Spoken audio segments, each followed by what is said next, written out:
I will now call upon the defendants to plead guilty or not guilty to the charges against them.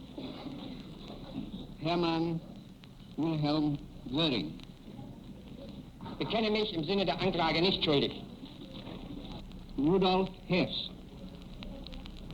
Nein. That will be entered as a plea of not guilty. Joachim von Ribbentrop. Bekenne mich im Sinne der Anklage für nicht schuldig. These are the voices of a few of the top Nazi party leaders as they proclaim their innocence at the war crime trials in Nuremberg, Germany, in November of 1945. The aftermath of a 13-year reign of terror, such as the world and millions of its people had never before witnessed. The reign of Adolf Hitler, the Decade of Infamy.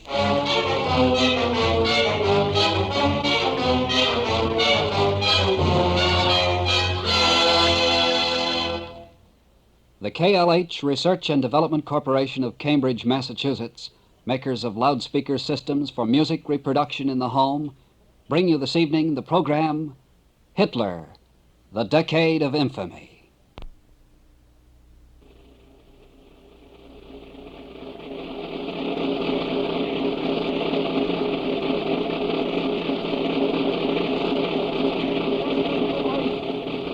Weil wir der Überzeugung sind, dass Gefangene dieser Volksgemeinschaft sich niemals... The voice belongs to Adolf Hitler.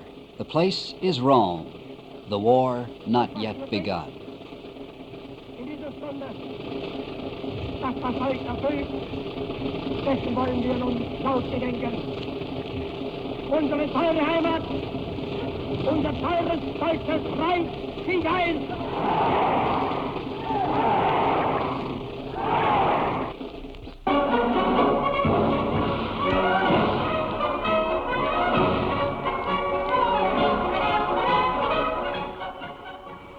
To go back 30 years to 1930, the signs were unmistakable. It was no longer possible to laugh off Hitler. The idea of a dictatorship runs rampant through the German Republic. And all over Germany, hundreds of thousands meet in monster demonstrations. 200,000 young men, organized into stormtroopers, put on brown shirts and become Hitler's private militia, fight with communists for control of the streets. The state has become afraid of the movement. There are official threats against the Nazis, but little action. The people follow Hitler because he's proclaimed war upon the banks, upon the trusts, upon loan capital. Time and time again, his voice rings out with the promise that he will abolish the rule of one class by another. Steadily, from year to year, the number of Hitler's followers has begun creeping up. From a party of 7 men in 1919, the movement had grown to nearly 7 million in 1930. Hitler himself was responsible for most of his popularity through his masterly handling of mass psychology. He seldom addressed crowds of less than 15,000. The halls where he spoke were ablaze with colorful banners and the joyous yet frightening quality of the music. Handsome youths chosen for their uniform tallness and blondness, clad in khaki knickers and open-throated white shirts, created the atmosphere with their songs.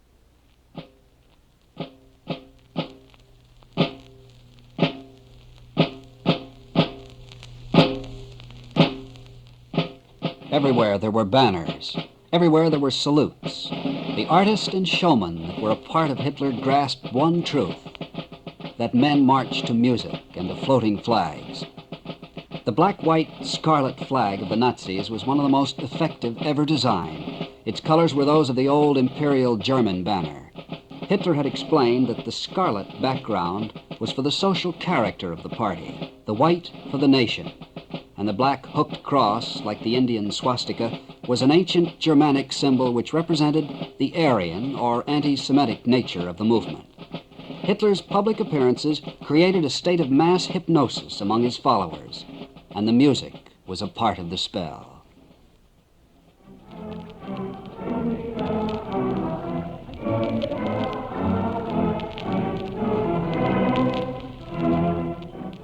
Deutschland über alles, Germany over all.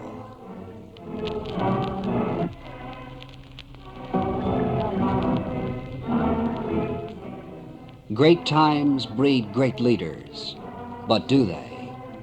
These were the words of an American columnist, Dorothy Thompson, upon her return from a trip to Germany in the early 30s. Miss Thompson was to write, "A little man has arisen in Germany.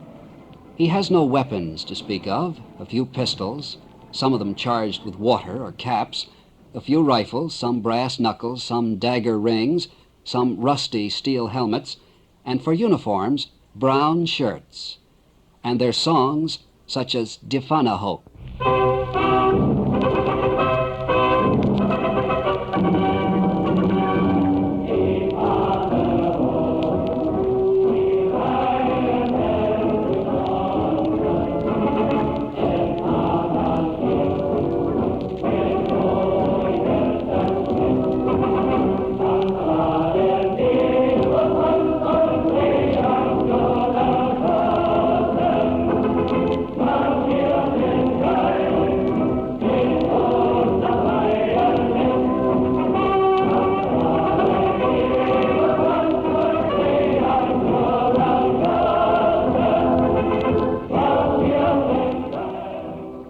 Die Fahne hoch, a rousing marching song of the Nazi Party written by a stormtrooper named Horst Wessel.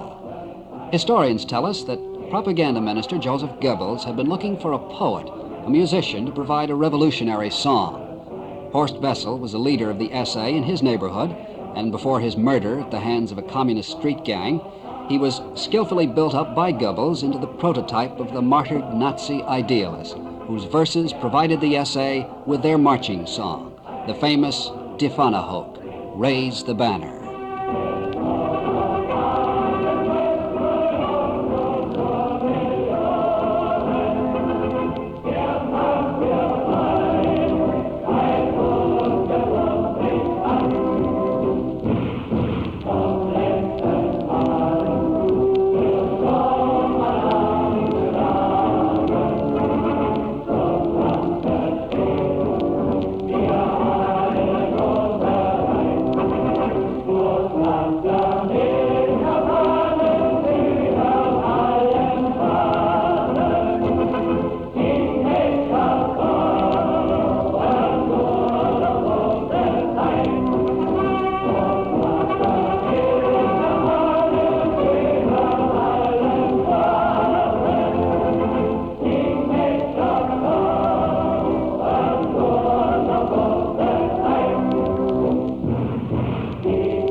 The mood of a large section of the German nation was one of resentment.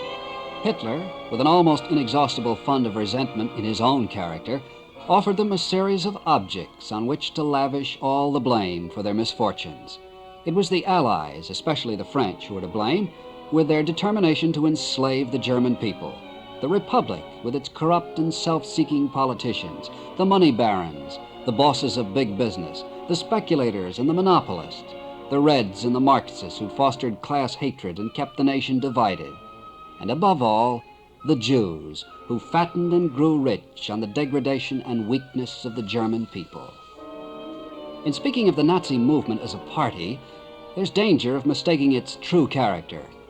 For the Democratic Party was no more a party in the normal democratic sense of that word than the Communist Party is today. It was an organized conspiracy against the state. The sole object of the party was to secure power by one means or another. Nazi propaganda later built up a legend which represented Hitler's coming to power as the upsurge of a great national revival. However, despite the mass support he'd won, Hitler came to office in 1933 as the result not of any irresistible revolutionary or national movement that swept him into power, not even of a popular victory at the polls, but as part of a shoddy political deal with a group whom he had been attacking for months. Hitler did not seize power. He was jobbed into office by backstairs intrigue. Soon afterwards, the Nazi propaganda machine redoubled the force of its attack on the Marxists, Hitler himself declaring his determination to stamp out Marxism and the parties of the left without mercy. To leave no doubt of what was meant, Goering said, "Fellow Germans, my measures will not be crippled by any judicial thinking. My measures will not be crippled by any bureaucracy. This struggle will be a struggle against chaos, and such a struggle I shall conduct not with the power of the police. This will be a struggle to the death in which my fist will grasp your necks. I shall lead with those down there, the brown shirts. Here I don't have to worry about justice. My mission is only to destroy and exterminate, nothing more."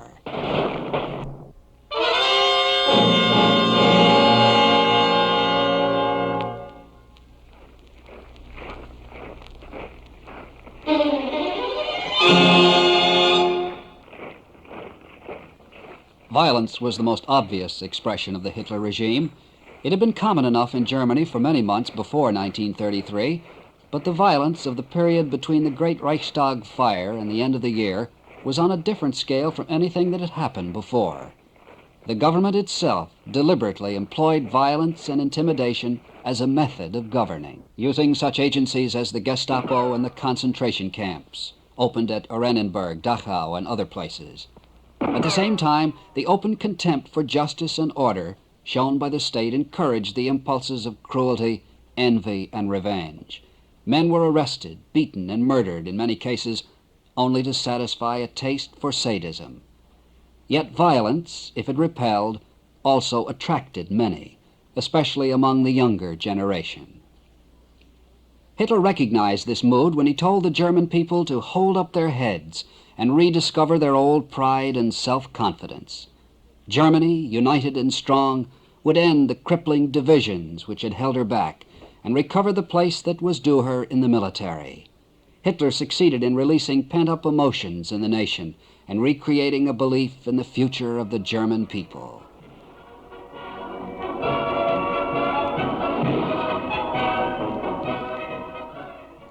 Heil Hitler, dear, one of the Nazis' most significant songs of propaganda.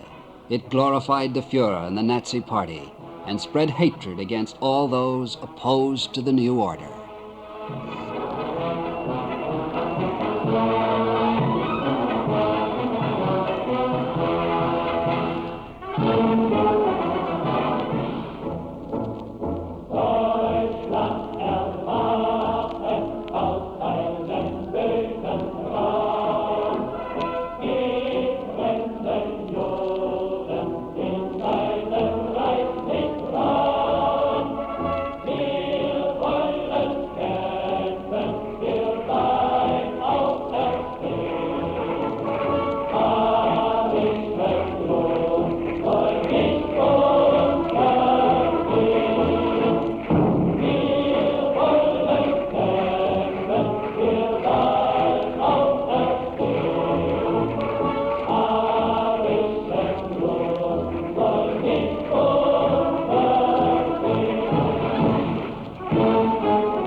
Between March of 1933 and August of the next year, the balance of power had shifted decisively in Hitler's favor. In that year and a half, he had mastered the machine of state, suppressed the opposition, dispensed with his allies, asserted his authority over the party and the SA, and secured for himself the prerogatives of the head of state and commander-in-chief of the Nazi armed forces. The Nazi revolution was complete. Hitler became the dictator of Germany.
It was to the conquest of Eastern Europe and Russia that Hitler looked for the opportunity to build his new order, the Empire of the Herrenvolk, based upon slave labor for inferior races.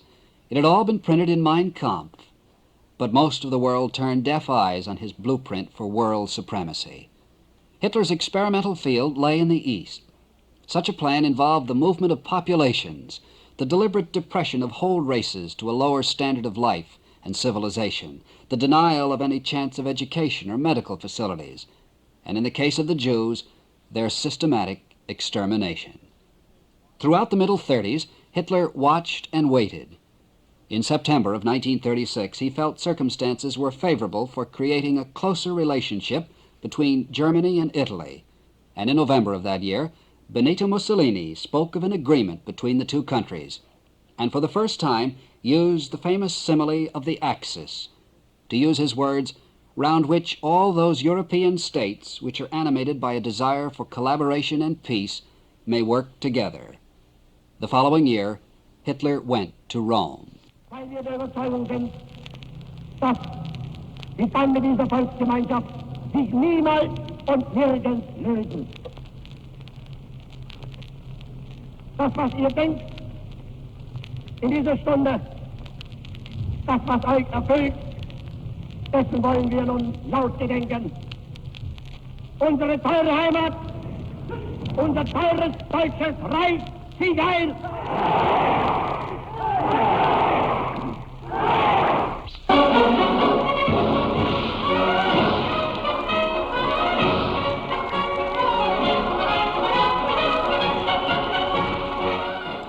No regime in history had ever paid such careful attention to psychological factors in politics.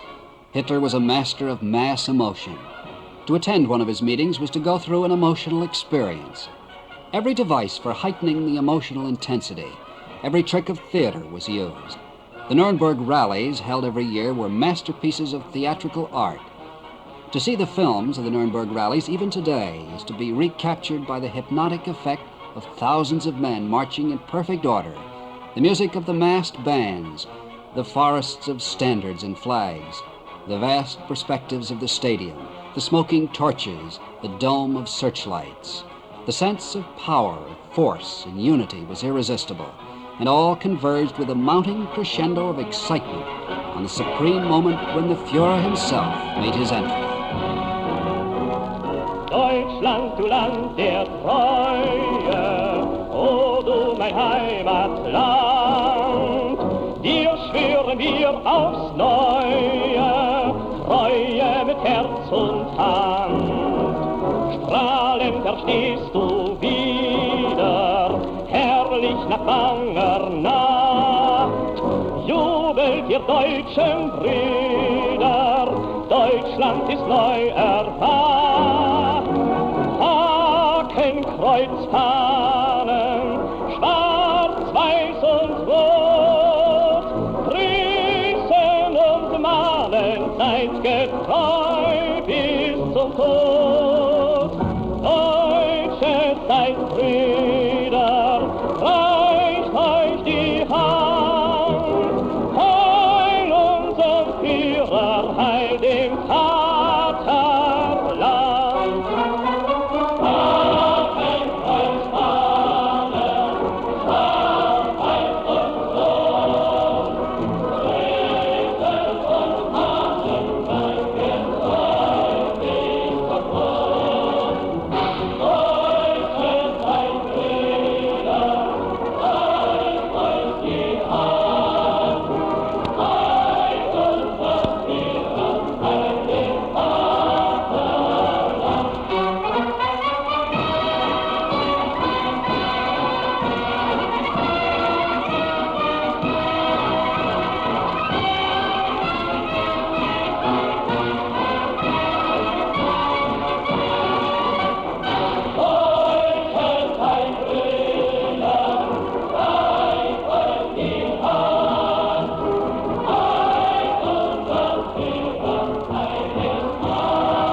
This evening's broadcast of Hitler, the Decade of Infamy, is being brought to you by the KLH Research and Development Corporation of Cambridge, Massachusetts.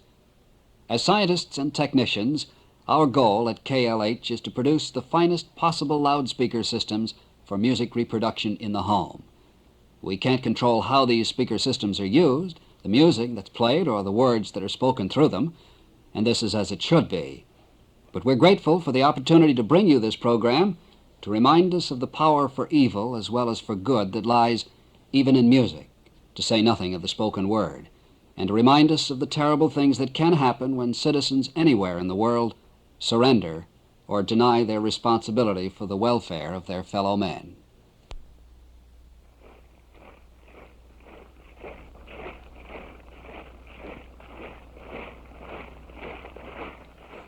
Stripped of their romantic trimmings, all of Hitler's ideas can be reduced to a simple claim for power which recognizes only one relationship, that of domination, and only one argument, that of force. Hitler's native land, Austria, was the first to fall, and without bloodshed. Hitler himself was not far behind his army of tanks and marching soldiers. He'd come home, and there were tears in his eyes. However, the same night, the arrests began. In Vienna alone, there were a total of 76,000. Despite the efforts by the British and French, Czechoslovakia was to be next. 30.000, wieder 2 Tage später 41.000, dann 62.000, dann 78.000, jetzt sind es 90.000, 107.000, 137.000 und heute 214.000. Hitler soon lashed out against Edward Benesch and the Sudetenland. 30.000, wieder 2 Tage später 41.000, dann 62.000, dann 78.000, jetzt sind es 90.000, 107.000, 137.000. Austria and the Sudetenland, within 6 months, represented the triumphs of those methods of political warfare which Hitler had applied so diligently in the past 5 years. His diagnosis of the weakness of the Western democracies had been brilliantly vindicated. 5 years after coming to power, he'd raised Germany from one of the lowest points of her history to the position of the leading power in Europe, and this without war.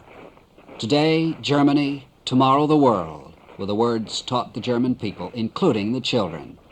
And even the sons and daughters of the Nazis had their marching songs.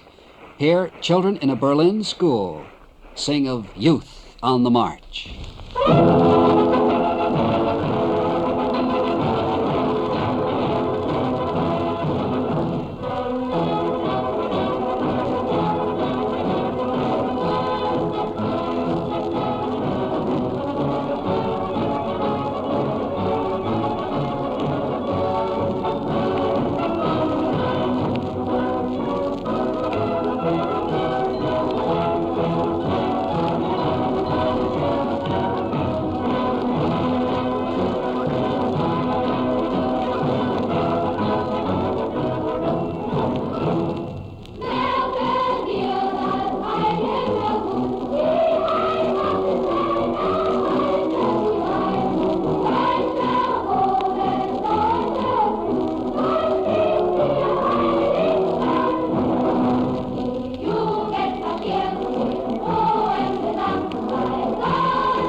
The disbelief and shock of the Nazi machine was mirrored in the words of Britain's Neville Chamberlain.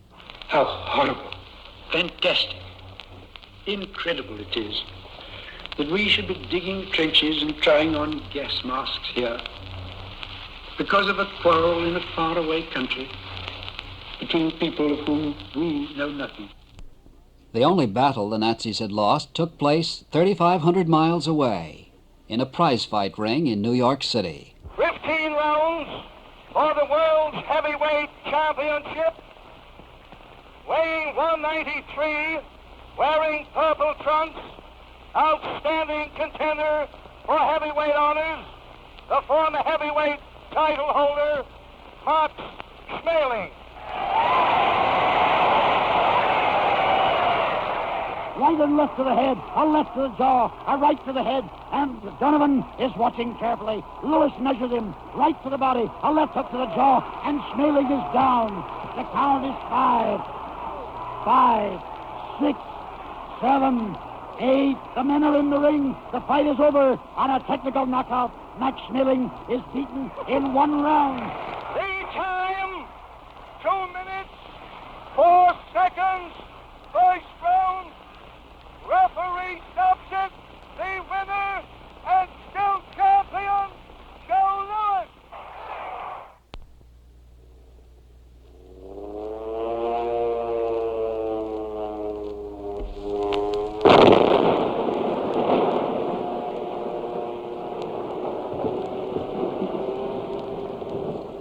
Poland was next on the Nazi timetable.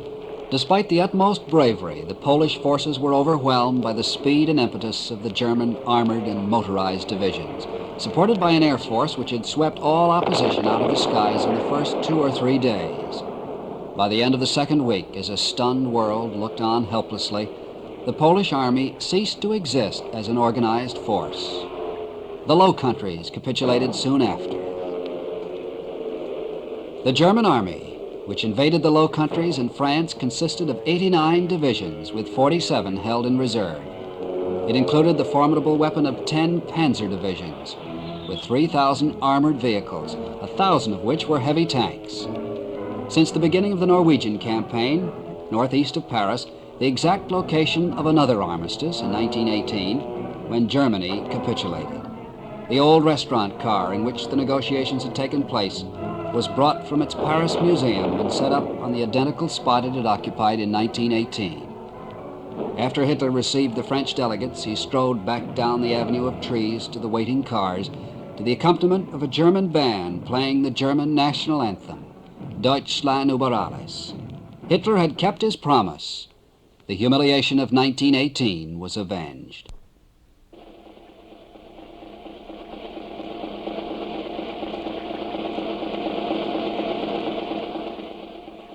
With the dark columns of the Nazi invaders casting their shadows over more and more of Europe, there was increasing anxiety throughout other sections of the world. And in the United States, there were at least 3 views expressed on America keeping free of European entanglements. The first to speak was the man who'd been the toast of the world in the 20s, Charles A. Lindbergh.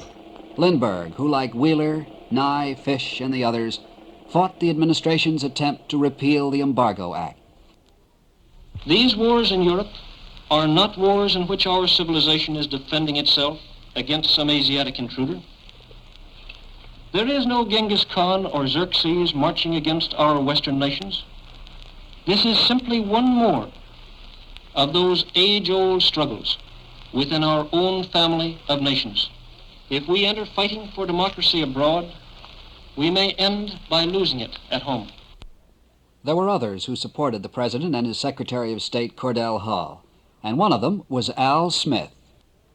Personally, I am not interested in the argument as to whether or not we should return to so-called established principles of international law. I am not a student of law, but I'm ready to defend the proposition that there is no respect for international law at this time.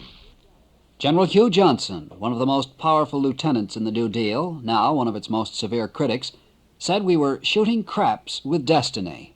We are being bums rushed.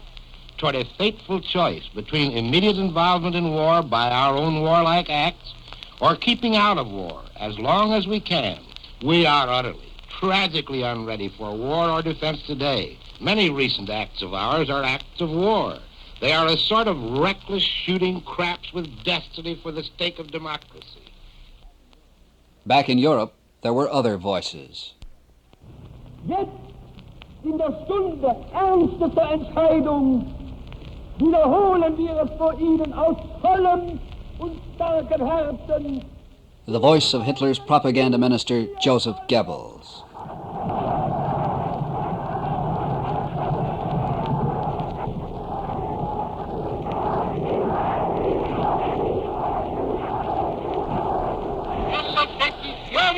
Irrevocabili.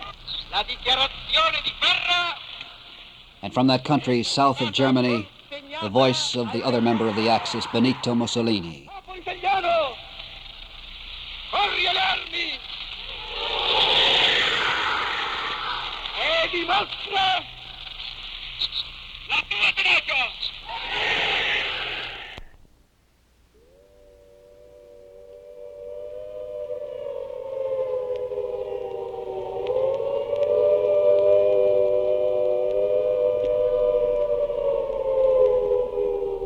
Hitler knows that he will have to break us in this island or lose the war. Let us therefore brace ourselves to our duty. So bear ourselves that if the British Empire and its Commonwealth last for 1,000 years, men will still say, this was their finest hour.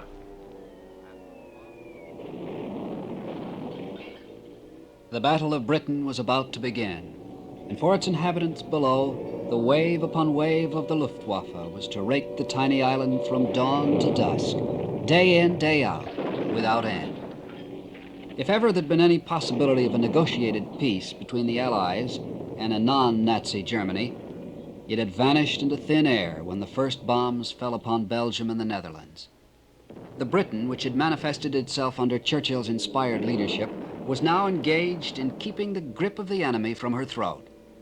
Britain and its people were holding. They were taking the best the Germans could give, and they were giving it back. Slowly at first, but soon the tide was shifting.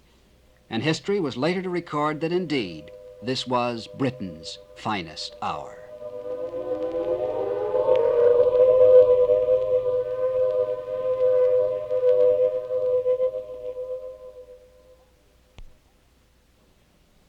The sponsor of this broadcast of Hitler, the Decade of Infamy, is the KLH Research and Development Corporation of Cambridge, Massachusetts, makers of loudspeaker systems for music reproduction in the home. If you own or are considering the purchase of fine equipment for music reproduction, we hope you will find an opportunity to listen to one of these speaker systems at a KLH franchise studio of high-fidelity components.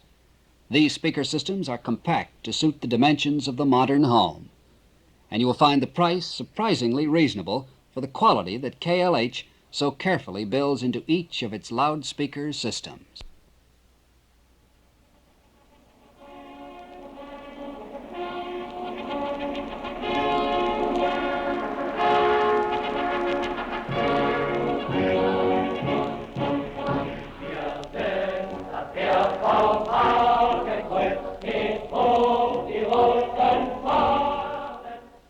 The chronology of the war years is now a matter of history and is left to the ages. Adolf Hitler died by his own hand in a bunker below the city that was a jungle of fire, a sea of wreckage, a cemetery, Berlin. The final chapter was to be written at Nuremberg at the trials of the surviving Nazi leaders. To plead guilty or not guilty to the charges against them. They will proceed in turn to a point in the dock opposite to the microphone. Hermann Wilhelm Göring.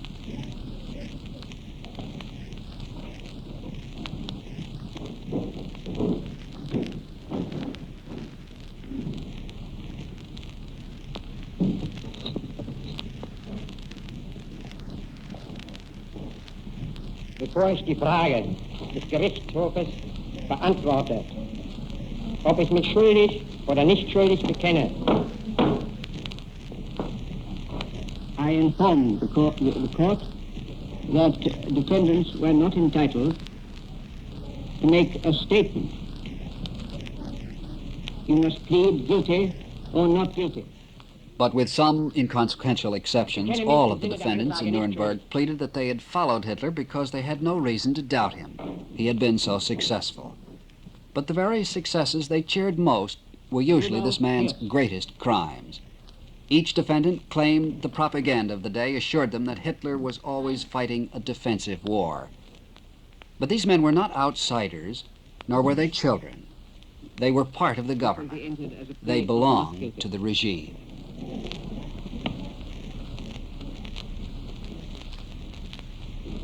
If there is any disturbance in court, those who make it will have to leave the court. Joachim von Ribbentrop.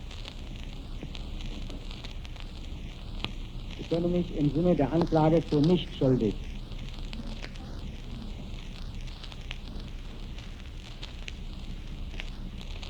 Wilhelm Keitel. Ich bekenne mich nicht schuldig.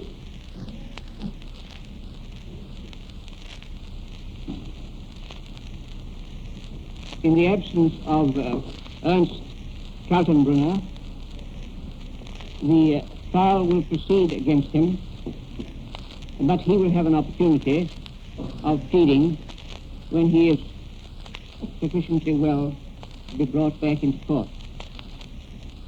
Alfred Rosenberg. Ich kenne mich im Sinne der Anklage nicht für schuldig.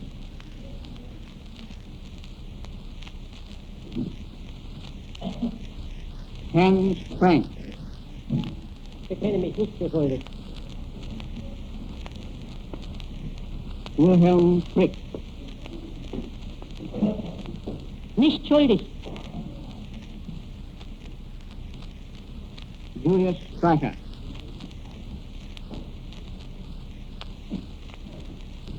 Nicht schuldig. Walter Funk.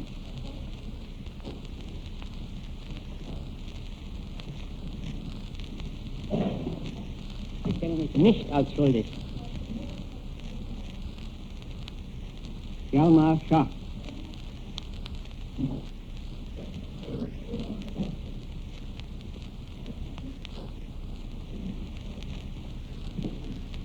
Ich bin in keiner Weise schuldig. Karl Grün.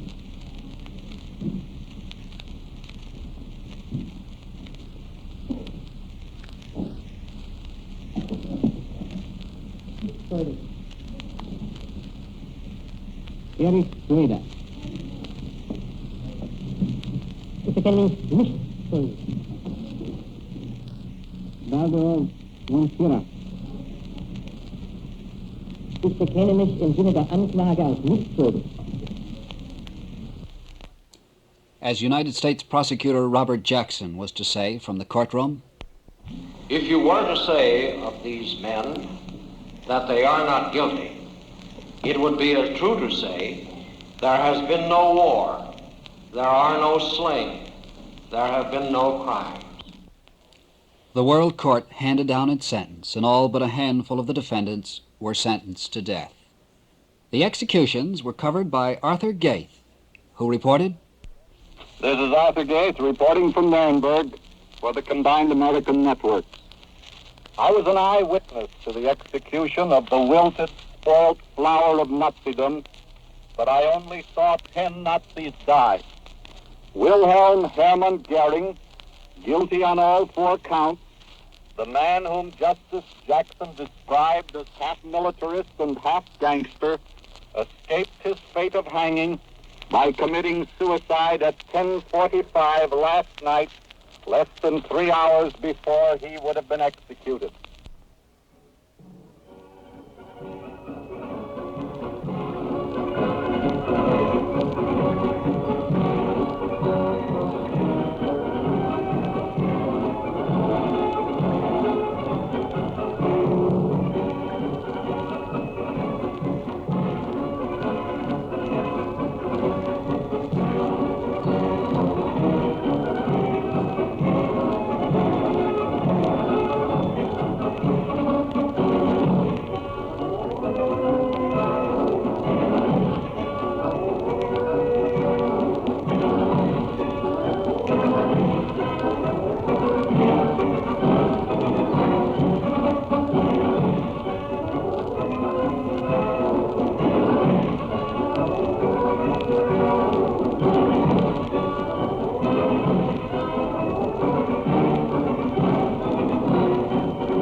Happy voices, friendly voices, voices filled with bravado.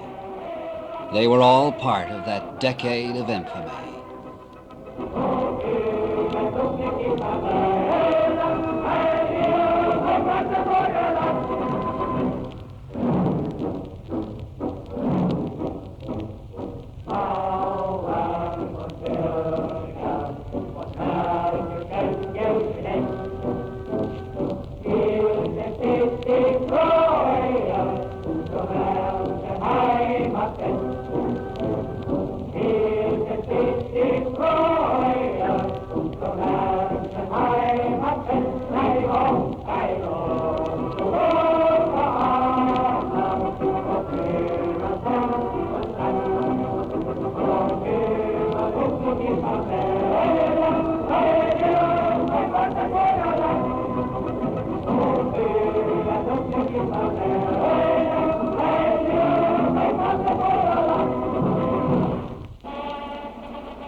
Never did a man wield so much power and never was a living man so cravenly obeyed by others than Adolf Hitler. Never did living beings made in the image of man grovel so at the feet of clay. But it's not true that no one could resist him. There were people who resisted him, or at least refused to be a party to his monstrous criminality. Some voluntarily left Germany rather than acknowledge him as their spiritual leader. Others opposed him and ended up in concentration camps. It's a mistake to say or assume that all of the people approved of Nazism and the crimes that it fostered and committed. Hitler struck the match, but the fire would have died a quick death had it not been for his fellow arsonists, big and little, who continued to supply the fuel until they themselves were scorched by the very flame they were tending. The theme of might against right has, through the centuries, led to consequences which were catastrophic to both the weak and the strong. Through the sweep of the century, despots and tyrants have again and again appealed to the weakness of their followers and have utilized the primitive vanity and arrogance of the little man in accomplishing their monumental horrors. That so much man-made misery should have happened in this 20th century makes the spectacle almost unsupportable in its tragedy and sadness.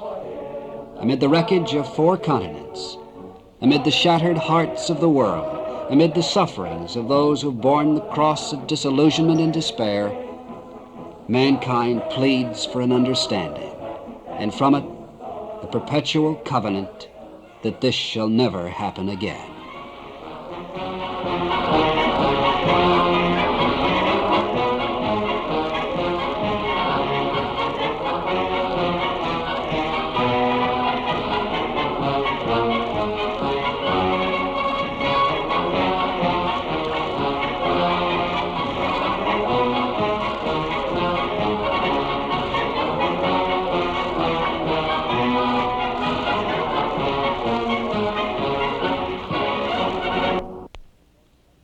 This broadcast of Hitler, the Decade of Infamy, has been brought to you by the KLH Research Corporation of Cambridge, Massachusetts, makers of loudspeaker systems for music reproduction in the home.